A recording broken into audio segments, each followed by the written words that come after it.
Hello and welcome, fellow users of the internet. My name is Noah and you're watching Asphodel Merchants. Okay, great news. I'm starting this particular tier list video over because I didn't realize my mic wasn't working. So, I get to spare myself that faux pas.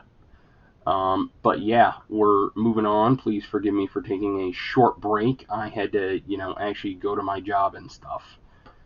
But now it's time to scroll on in and make the images big enough where I like to read them. Still this big, 400, just right. And we're starting off with Aquatic Alchemist, 1 colorless and a blue for a creature. It's an elemental. It's a 1/3, and whenever you cast your first instant or sorcery spell each turn, Aquatic Alchemist gets +2/+0 until end of turn. It's also got an adventure. Bubble up, 2 colorless and a blue for a sorcery. Put target instant or sorcery card from your graveyard on top of your library. This card is probably going to be a C. It doesn't have all that much cross synergy with some of the other archetypes we're building towards, and I don't think you're going to be excited to cast the adventure and then cast the creature. So you're going to want to cast the creature on turn 2 and miss out on the adventure part. But I think it'll still perform at a C level. Just moving on. Next up, we've got Archive Dragon, 4 colorless and 2 blue for a creature, Dragon Wizard. It is a 4/6 and it has flying, ward 2, and when it enters the battlefield, scry 2. It's also got some good flavor text. Fascinating. It says here that dragons cannot read. I think this card's a B.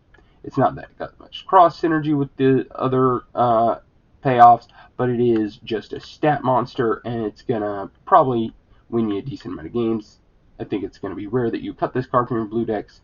B for Archive Dragon. Next up, we've got Asinine Antics. 2 colorless and blue for sorcery. You may cast Asinine Antics as though it had flash if you pay 2 more to cast it. For each creature your opponents control, create a cursed roll token attached to that creature. This card is kind of similar to one of my favorite cards from back in the day called Polymorphous Jest. Look that one up on Gather if you feel like it. I'm going to give this a tentative A.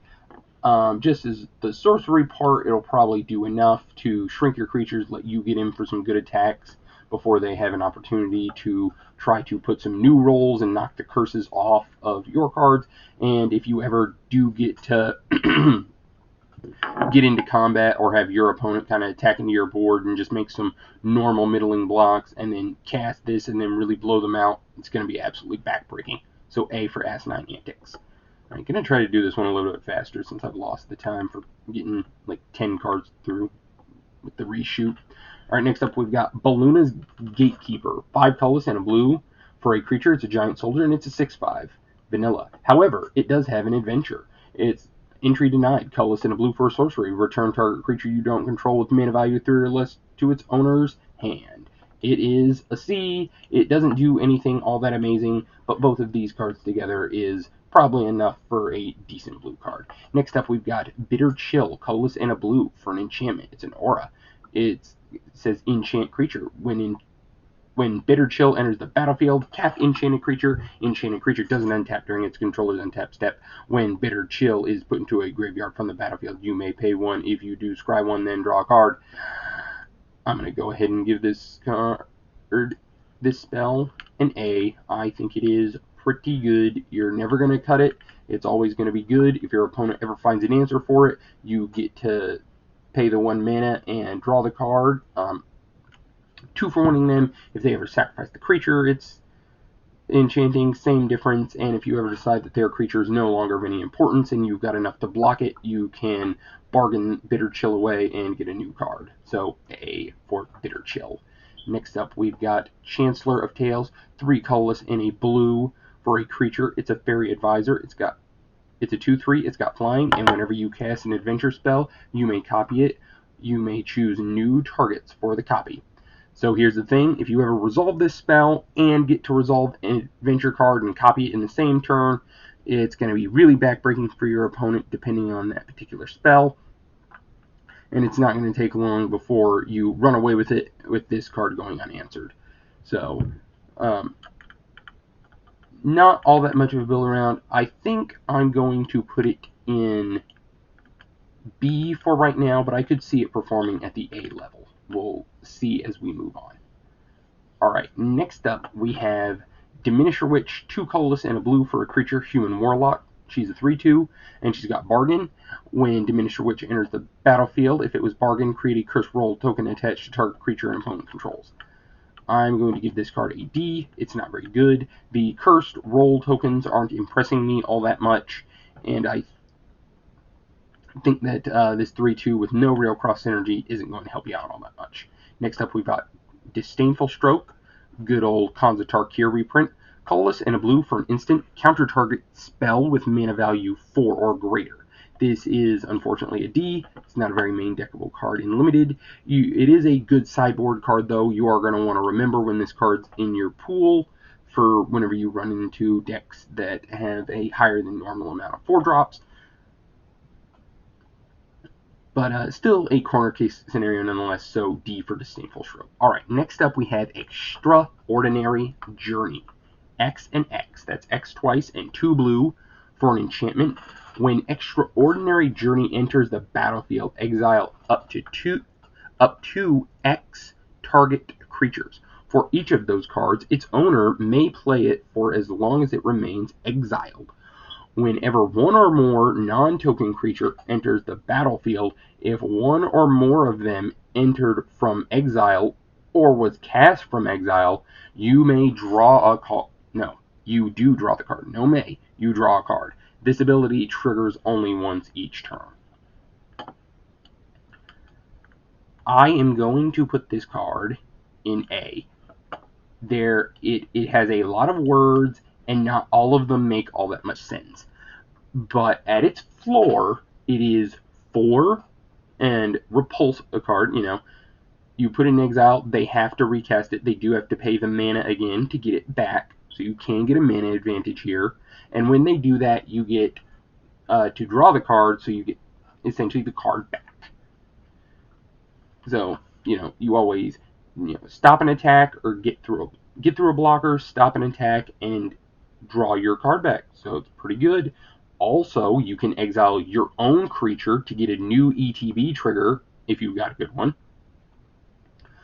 And this also accounts for cards cast from exile. So whenever you cast your own creatures from exile, you get to draw a card, and whenever your opponent casts their exiled adventure cards, you also get to draw a new card. All that comes together to make a pretty good card, and before I forget to mention it, after you feel like you've drawn enough cards, you can also just bargain away Extraordinary Journey. I think this is just a ton of value overall, and you can keep paying up on the X's. Man, just like every time I read this card and think about the things it can do, I just keep coming up with more reasons to play it, and that's why I'm putting it in A. Good luck. Next up, we have Farsight Ritual, 2 colorless and 2 blue for an instant. It's got Bargain. You look at the top 4 cards of your library. If this spell was Bargain, look at the top 8 cards of your library instead. Put 2 of them into your hand and the rest on the bottom of your library in a random order. I am going to give this card a B. It is okay. I think oddly enough that it's still just a B whenever you pay 4 mana to get the best 2 cards out of your top 4, and it's only still a B, I think, even if when you bargain it to look at the top 8. It's certainly a lot of cards. You're always going to find the right answer for the scenario you're in, but overall I still think it's just a B. Alright, next up we have Freeze in Place, colorless and a blue for a sorcery. Tap target creature and opponent controls, and put 3 stun counters on it, scry 2. If a permanent with a stun counter would become untapped, remove 1 stun counter from it instead. Functional reprint here from a card we saw in Dominaria United. That card wasn't very good in that format. However, we have lots of synergy with tapping creatures. It's part of the theme for blue, and especially blue and white.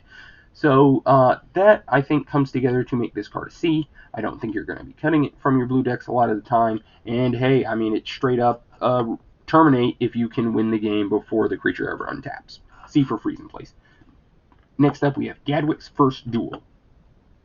Colorless and a blue for a saga. Create a cursed roll token attached to one target creature.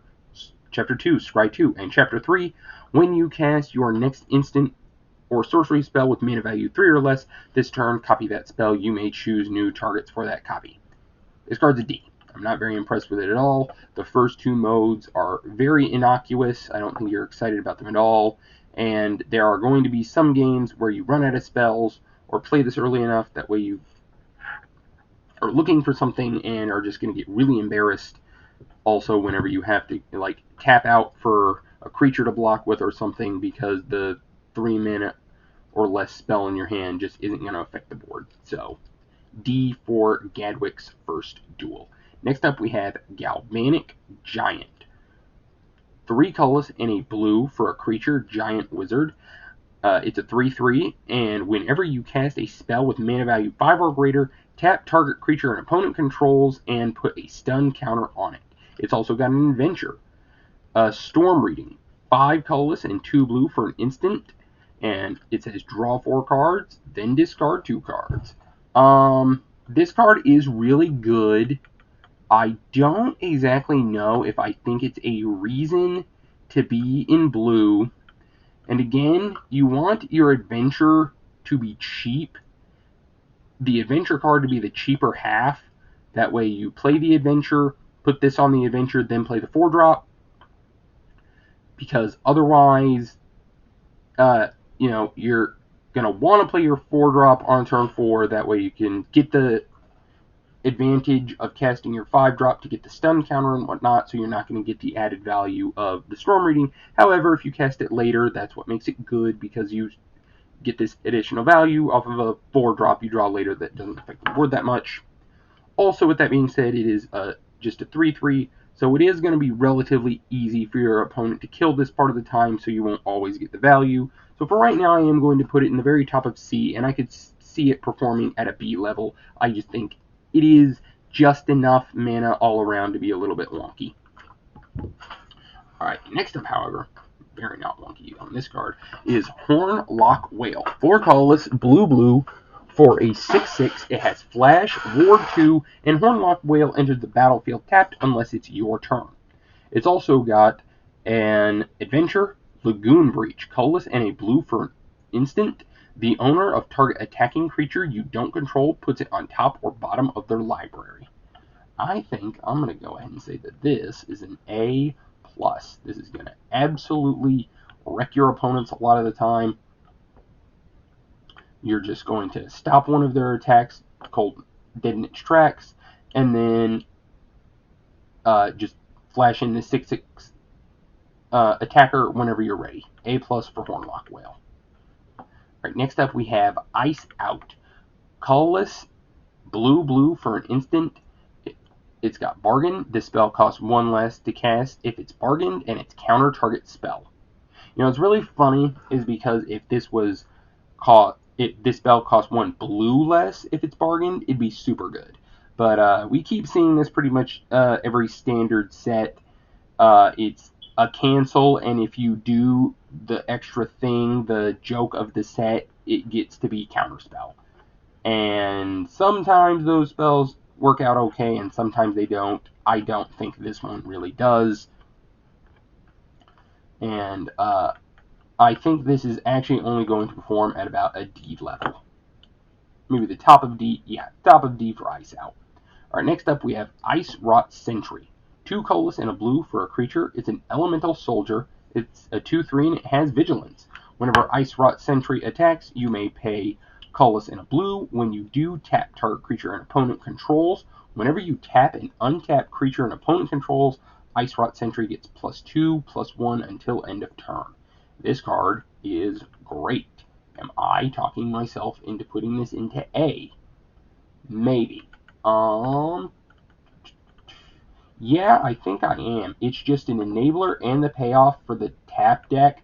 You just always get through their best attacker, their best blocker pretty much, and then this is a 4/4. So I'm sold. I'm excited to play with this card in the blue decks, and especially the blue tap payoff decks. A for Ice Rot Sentry. I could maybe see it just being a B. I'm leaving it an A. Alright, next up we have Ingenious Prodigy.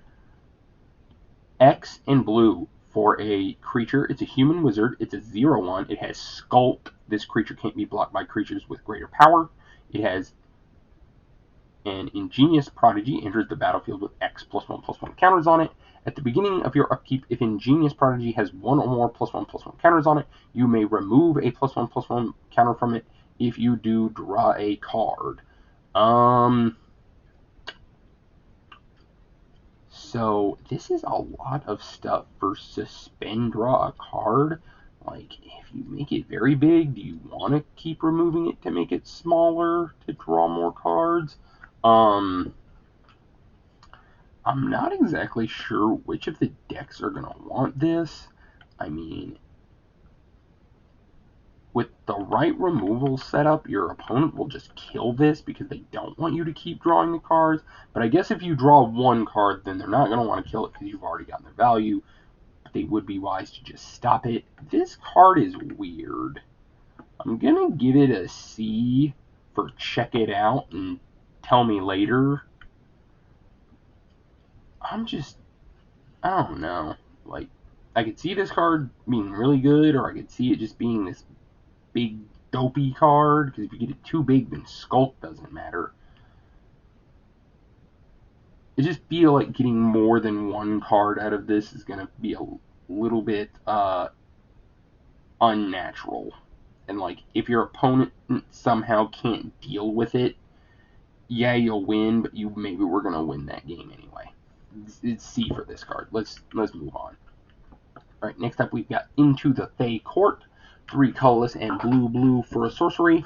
Draw 3 cards. Create a 1/1 blue fairy creature token with flying. And it says that creature can block only creatures with flying. This is a C. It is only a C. I don't think it's quite a D, because you are going to be happy enough having one copy of this in most of your blue decks. There are definitely fairy synergies in blue and black, and so that'll be nice in those decks. But you also probably aren't going to want to have more than one copy of this card, because while it is going to help gas you up through the mid-game against a lot of decks, a lot of the times you're going to tap out on turn 5 to play this, and then your opponent attacks you on their turn, and you die with 5 cards in your hand. So, C for Into the Thay Court. Next up, we have Johan's Stopgap. 3 colorless and a blue. It's got Bargain. This spell costs 2 less to cast if it's bargained. And it says return target non-land permanent to its owner's hand. Draw a card. So I've had to be talked into this card somewhat. At first, I didn't like how it read, but really, if you get to bargain it for not much of a token, that is, for it to be repulse draw card, that is pretty good. I don't, for some reason, it's just not giving me A value in my head. So for right now, I'm going to give it a B, but I could definitely see it performing in A. We'll see if I don't want to move it as things go by. So B for Johann Stopgap. Okay, next up we have Living Lectern, colorless and a blue for an artifact creature. It's a construct. It's a 0/4. Pay 1, sacrifice Living Lectern, draw a card, create a sorcerer role token attached to up to 1 other target creature you control, activate only as a sorcery. This card's an F. Please do not put it in your deck. I mean, 2 mana for a 0/4 is nothing. Paying 3 mana altogether to draw a card and create this role token is absolutely a horrible deal. Don't be doing it. Your opponent's just going... It doesn't block well at all. I'm sure your opponent will just play something with 4 power, and you can't wait to block with it because it's the activate only as a sorcery. If the activate only as a sorcery part wasn't there, I could see this card having a defensive role, but since it has it, it's unplayable. Alright, next up we've got Merfolk Coralsmith. 2 colorless and a blue for a creature, Merfolk. It is a 2/3, and it's got 1 colorless. Merfolk Coralsmith gets +1/-1 until end of turn, and when this creature dies, scry 2. Wooden swords rot, seal axes rust, but coral only grows. I like that flavor text. This is still just a C, though. Alright, next up we have Misleading Motes. 3 colorless and a blue for an instant. Target creature's owner puts it on top or bottom of their library. Yeah, this is a B. Pretty good. Yeah. Let's see. This card is good. We've seen this effect plenty before, and it always does just fine. You're always going to want a copy of this in your sealed deck. Alright, next up we have Mocking Sprite, 2 colorless and a blue for a creature. It's a fairy rogue. It's a 2/1, it has flying, and instant and sorcery spells you cast cost 1 less to cast. That is certainly some text right there. And put it all together, and I'm going to give Mocking Sprite a B, because it's not that far-fetched for you to play this on 3 and then leave 1 blue up to cast one of the protection or counter spells that we're going to see here in a minute, and I'll try and mention them. Alright, next up we have Obria's Attendants. 4 colorless and a blue for a creature. It's a fairy wizard. It's a 3/4 with flying. And it's also got an adventure, Desperate Parry. 1 colorless and a blue for an instant. Target creature gets -4/-0 until end of turn. Yeah, I think this is also just going to be B, even if this is just, 2 mana, incidentally gain 4-ish life, and then have my 5 mana 3/4 left over that has a relevant creature type, it's going to end up overperforming. Just adventure cards are always going to be, most of the adventure cards are always going to really overperform, and this card's probably going to help show you why. Alright, next up we have Picklock Prankster, colorless in a blue for a creature. It's a fairy rogue. It's a 1/3 with flying and vigilance. It also has Free the Fae, colorless in a blue for an instant. Mill 4 cards, then put an instant, sorcery, or fairy card from among the milled cards into your hand. This card is also probably going to be a B.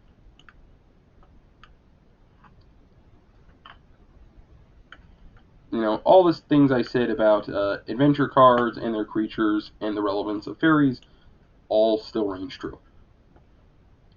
Alright, next up we have Quick Study, 2 colorless and a blue for an instant. Draw 2 cards. Where are my power creep truther fuds out there? Yeah, tell me about why, they shouldn't have messed with Divination, even though Divination's not been a constructed power level card since like 2007. Quick Study is an instant. Really cool. Glad to have it. Man. B's feeling a little full. I don't know if I'm going to put anything else on. Yeah, no, this I think is a B. It's funny. Like, Divination was just always good. That was always our benchmark in Limited anyway for, like, what are we going to do for 2 cards? Is this a little better? Is this a little worse? And this is just a little better than the old benchmark. So, B for the new benchmark Quick Study. We'll have to see if I'm proven wrong. Alright, next up we have Sleep Cursed Fae. 1 blue for a creature. It's a fairy wizard, and it's a 3/3. It's got flying and ward. But, oh wait, here's the catch. Sleep Cursed Fairy enters the battlefield tapped with 3 stun counters on it, but it does also have colorless and a blue untapped Sleep Cursed Fairy. So, this card is very, very situational. It, I think, is only going to be good in the fairies decks. Without it, I think it's just going to be a little bit too wonky, because, whenever you play this on 1 blue, and then your opponent sees you, like, untap it in their end step on turn 2 instead of playing another spell, they're going to be licking their chops and chomping at the bit, getting ready to get after you.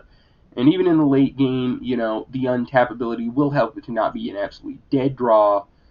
But late enough in the game, 3 mana to have my 3 mana flying blocker is going to be okay, but can get overpowered somewhat easily.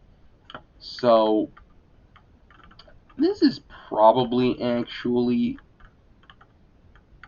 a B, but I keep talking myself out of it.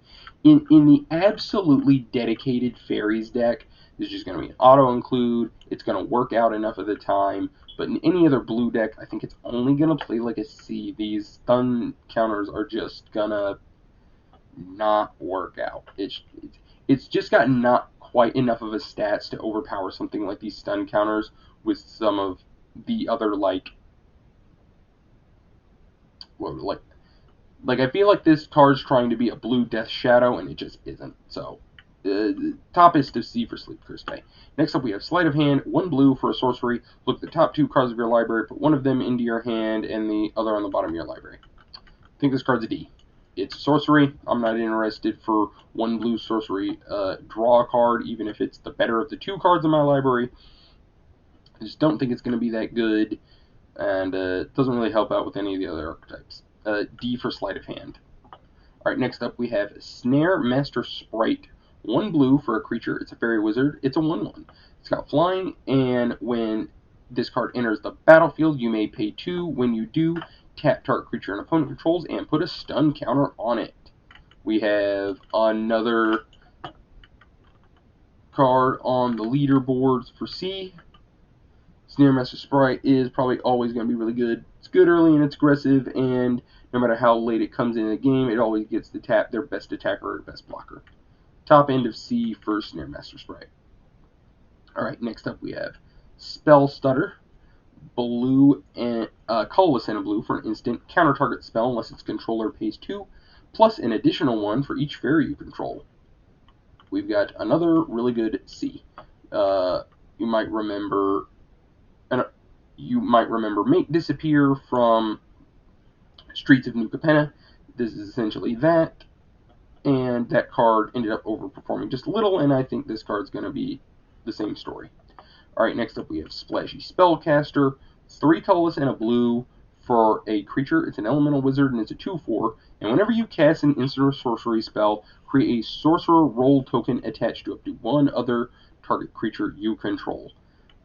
This card is a C, but not nearly as exciting of one. I don't think it's going to be all that exciting. The kind of spell slingers deck, I think, is not going to be that impressive in this format. And the whole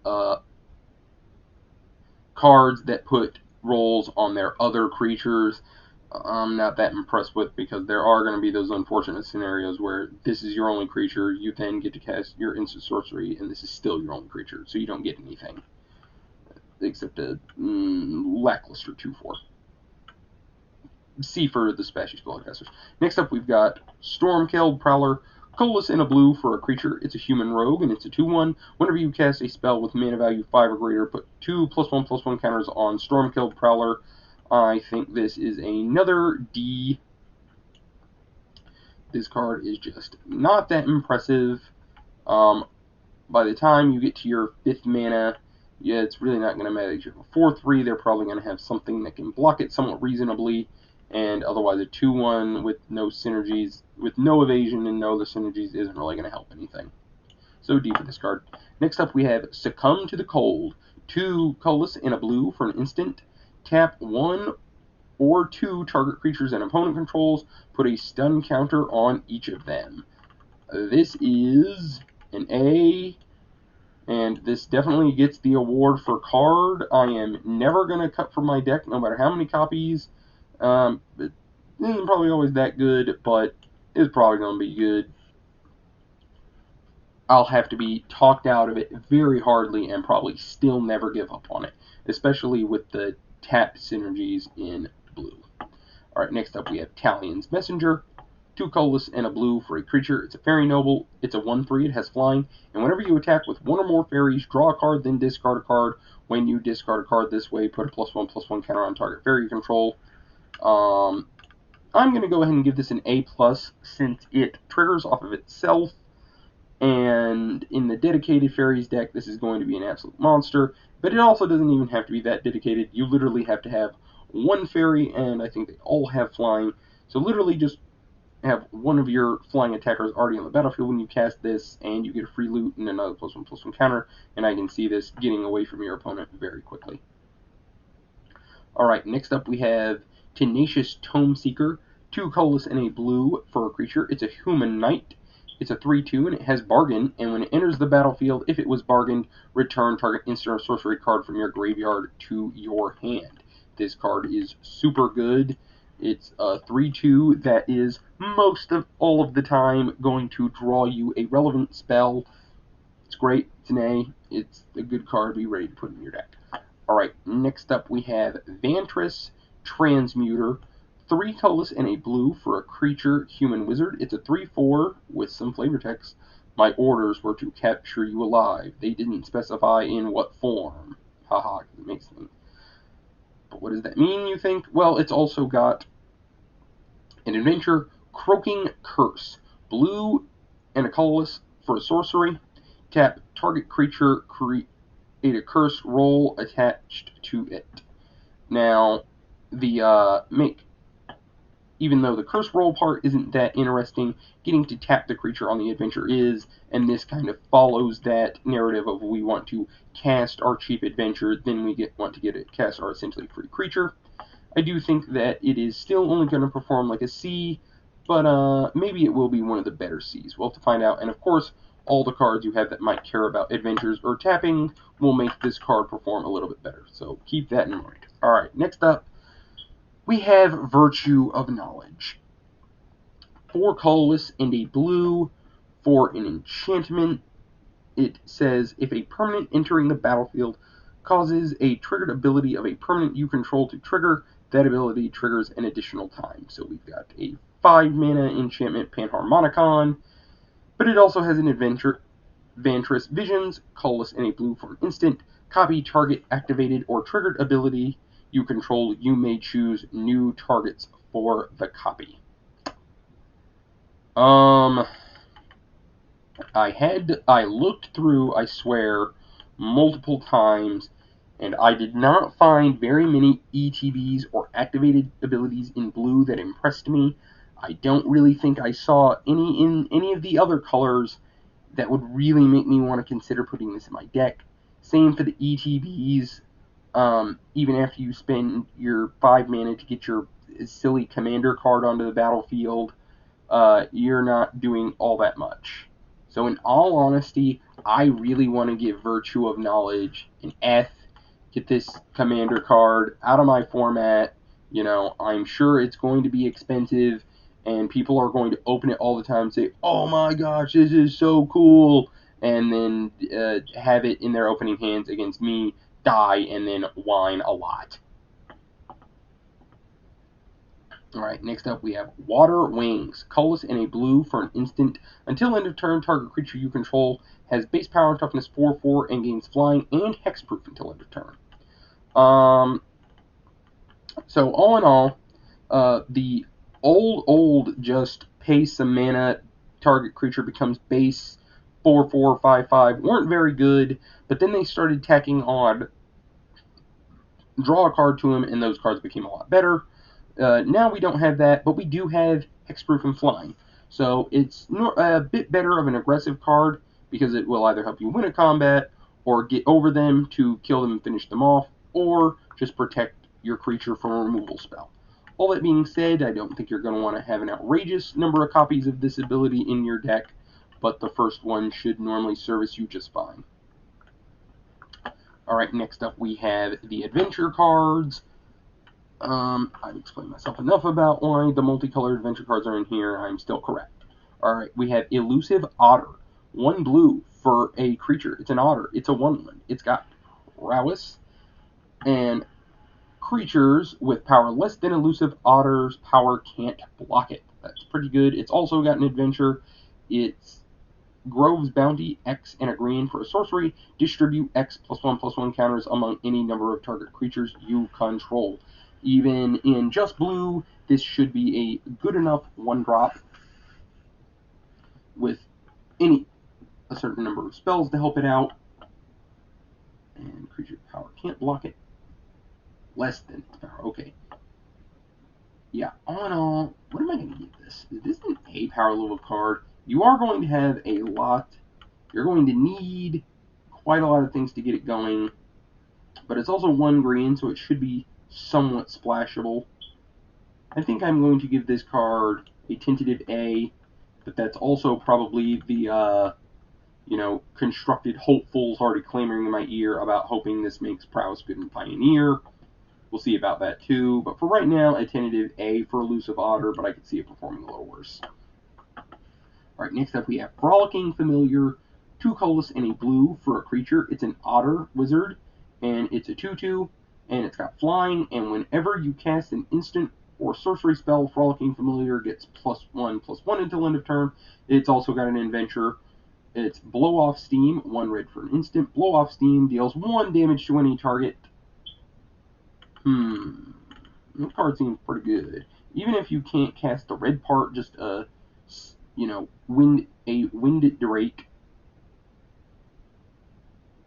that gets +1/+1 whenever you cast it. So sorcery shouldn't be too hard to come across those in blue. I think I'm gonna start it off in B, and I'll change my mind eventually, or once I see the curve of this thing better. Alright, next up we have Threadbind Click.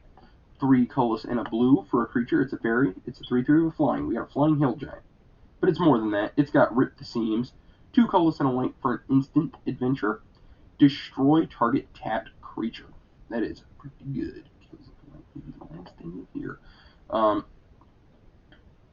yeah, hill giant. If you can actually cast both things, I actually think this might play closer to an A.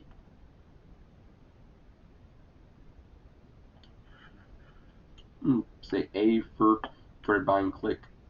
Destroying a creature if you can get the A part is also kind of assuming you can cast this part. Without it, it's still only okay. But being a fairy is very relevant. You're going to want pretty much any creature that says fairy for the blue-black deck. So it makes it pretty desirable. A. Alright, next up we have Twinning Twins. Okay, I hate that name, but it is probably a good card. 2 colorless and blue for a creature, fairy wizard at rare. It's got flying, vigilance, and ward 1, and it's 4/4. It's also got Swift Spiral, colorless, and a white for an instant. Exile target non-token creature. Return it to the battlefield under its owner's control at the beginning of the next end step. This is also an A, probably trending toward. Well, is this an A+? Wait, flying, vigilance, ward 1? Yeah, no, I'm putting this in A+, because this is just like 4 mana for a better Sarah Angel with upside, and I will still maintain that Sarah Angel is one of the best cards ever printed in terms of Magic's history, that is. So yeah, A+ for Twinning Twins. Alright, now we have the bonus sheet, the Enchanting Tales or whatever. We have As Foretold, 2 colorless and a blue for an enchantment. At the beginning of your upkeep, put a time counter on As Foretold. Once each turn, you may pay 0 rather than pay the mana cost for a spell you cast with mana value X or less, where X is the number of counters on As Foretold. Yeah, this card's an F. Don't put it in your limited deck, even though I totally took it and played it in one of my first Amonkhet drafts ever, but that's a story for a different time. It's an F. It's bad. Don't play it. Alright, next up we have Compulsion. Colorless and a blue for an enchantment. Pay 1 in a blue, discard a card, then draw a card. 1 colorless and a blue, sacrifice Compulsion, draw a card. This is probably going to be a D. I can see this being in some decks, helping you fix your draws over time, and then if you fix your draw and then you're still a little desperate to not lose the game, maybe draw another card. Nah, I take it back. We'll leave it in C for right now. I think I want to talk myself into putting this in D, but we'll see. Next up we have Copy Enchantment, 2 colorless and a blue for an enchantment. You may have Copy Enchantment enter the battlefield or an enchantment on the battlefield. That's any of them, not just one you control, and include your opponent. Weird thing about it. The weird thing about it is the Enchanting Tales are going to be the only thing you're really looking to copy. I don't know how many times you're going to have your opponent or yourself play something that you really want to also have on the field and have copied. Because outside of that, you don't really want to play this to copy something like the roll tokens, because that'll be really bad, and there aren't really that many auras outside of that. I am going to give this... Yeah, because even though this is like the Enchantment Matters set, I'm only going to give Copy Enchantment a C. Yeah, that checks out for me. Alright, next up we have Curiosity. 1 blue, enchant creature. Whenever an enchanted creature deals damage to an opponent, you may draw a card. I'm going to put this in the top end of D. I'm not that excited to have this card, because they just kill whatever you enchant. It's got to have evasion to even have a chance to work out, and maybe it does, maybe it doesn't, but we'll see. Alright, next up we have Forced Fruition. 4 colorless and blue. Whenever an opponent casts a spell, that player draws 7 cards. Okay, so in the context of limited, they've only got a 40 card deck. So they only have like, it's basically almost the same as they play a spell and they mill 7 cards. And that might be pretty good. But they also might have just enough stuff on the field, because this doesn't affect the board. They've got just enough on the field to make a good attack, cast their next spell, draw their next 7 cards, and then kill you after that turn where they re-gas up, but before they kill themselves.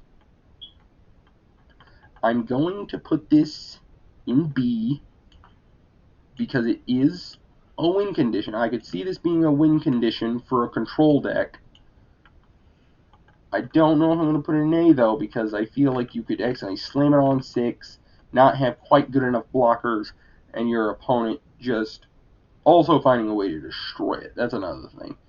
Because for as many enchantments might be in this set, some of the destroy target enchantment cards might be a little bit more prevalent in their main decks than you might think.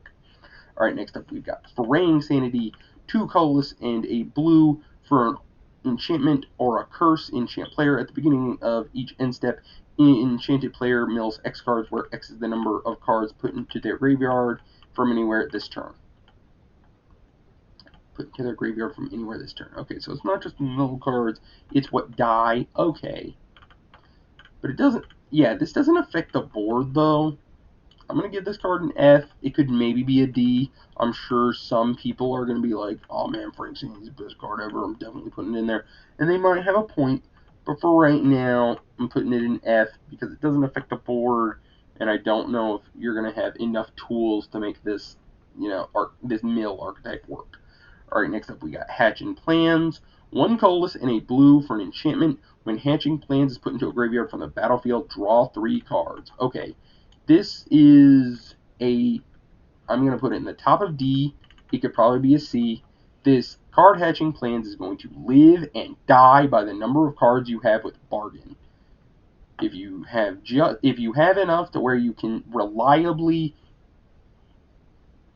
bargain this on turn 3 and 4, this card's going to be super worth it because it's, 2 mana, draw 3 cards. Anytime you don't bargain it, this card's going to be a joke, and you shouldn't mess with it. So, D right now for Hatching Plans, but build around hard enough, it'll perform better. Alright, next up we have Intruder Alarm. 2 colorless and a blue for an enchantment. Creatures don't untap during their controller's untap step. Whenever a creature enters the battlefield, untap all creatures. Oh, that's right. That's your opponent's creatures, too. I remember I read this card. Yeah. Silly. This is a super silly combo card in some other formats, but not this one. I think this card's terrible. Please don't play it. Alright, next up we have Kindred Discovery. 3 colorless and blue for an enchantment. Enters the battlefield, choose a creature type. Whenever a creature you control of the chosen type enters the battlefield or attacks, draw a card. A+. You should always have either enough fairies, wizards, or humans, or something to make this good enough for Kindred Spirit. Shouldn't be that hard to work in. Draws you a lot of cards. Alright, next up we have Leyline of Anticipation. 2 colorless and blue for an enchantment. If Leyline of Anticipation is in your opening hand, you may begin the game with it on the battlefield. You may cast spells as though they had flash. That is anything. Pretty cool. I probably shouldn't give this card a very good grade, but I'm going to. I think I'm going to put it in B. I could maybe see it being an A. I could also probably see it being an F, in all honesty, but I'm going to say try it out, because, I don't know. I'm just very tempted for all of my cards to always have flash. That just sounds pretty cool to me. Even if I have to actually, pay the mana for it. I'm probably wrong, but I'm cooking. I can't stop. It is B, and be cautious with it. Alright, next up we have Omniscience. 7 colorless and triple blue for an enchantment. You may cast spells from your hand without paying their mana cost. This is another F. You know, there's no way that on turn 8 you couldn't already just cast whatever. So I think F, it's a waste of a slot. Alright, next up we have Rhystic Study. 2 colorless and in blue for an enchantment. Whenever an opponent casts a spell, you may draw a card unless that player plays 1. It's an expensive card. It's Commander All-Star. I'm going to call it a C. Alright, next up we have Spreading Seas. 1 colorless and a blue for an enchantment. It's an aura. Enchant land. When Spreading Sea enters the battlefield, draw a card. Enchanted land is an island. I could actually see some people being a little bit greedy with their mana bases. There are going to be some games where you cast this on turn 2 on their only source of that and cut them off from it the rest of the game. There are going to be other games where you play against your opponents that already had islands in their deck and it doesn't help out that much. I'm going to give it a C. See it being a very powerful one, too. Alright. What's this curve looking like? Okay, yeah, that's good enough for me. Not too much stuff spread around. We got plenty of stuff. Alright, thank you, everyone, for watching this one. We're almost done. Like this video if you did like it. Leave a comment if you don't care. Tell me what you think about blue in this set and if you're excited about anything. Subscribe to the channel if you haven't, and share this video with anybody if you wouldn't mind. It helps me out a ton. And be looking forward for the next videos, and good luck at your pre-releases and regional champions qualifiers. I'll see you guys soon. Bye.